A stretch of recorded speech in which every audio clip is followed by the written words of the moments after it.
Et si je vous disais qu'il existe plus de 15 études cliniques, évaluées par des pairs, impliquant plus d'un millier de patients, qui ont mesuré, au centimètre près, précisément ce que la thérapie de traction pénienne peut apporter.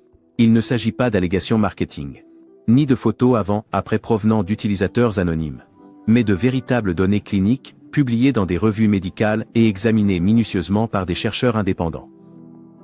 C'est de cela que nous allons parler aujourd'hui.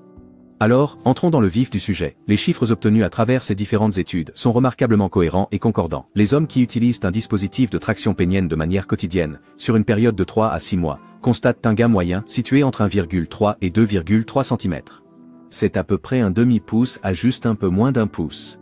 L'une des analyses les plus complètes de ces données est apparue en 2023, quand Almsod et ses collègues ont publié une revue systématique et une méta-analyse dans Translational Andrology and Urology. Mais la méta-analyse n'est pas la seule preuve à connaître. En 2020, Joseph et son équipe ont mené un essai contrôlé randomisé avec 110 participants. Et voici ce qui m'a particulièrement frappé. 87% des participants ont déclaré qu'ils répéteraient la thérapie, et 93% la recommanderaient à d'autres personnes.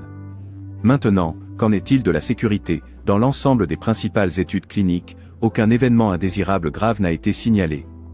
Aucun. Alors, comment cela fonctionne-t-il concrètement? Le principe est appelé mécanotransduction. En substance, il s'agit de la réaction cellulaire face à une contrainte mécanique prolongée. Size Genetics est un dispositif médical de classe 2, homologué par la FDA et fabriqué par Danamedic ApS au Danemark depuis l'année 1994. Si vous avez fait des recherches sur la thérapie de traction pénienne, les preuves cliniques sont claires, elle fonctionne, elle est sûre, et les résultats, bien que non immédiats, sont bien réels et mesurables.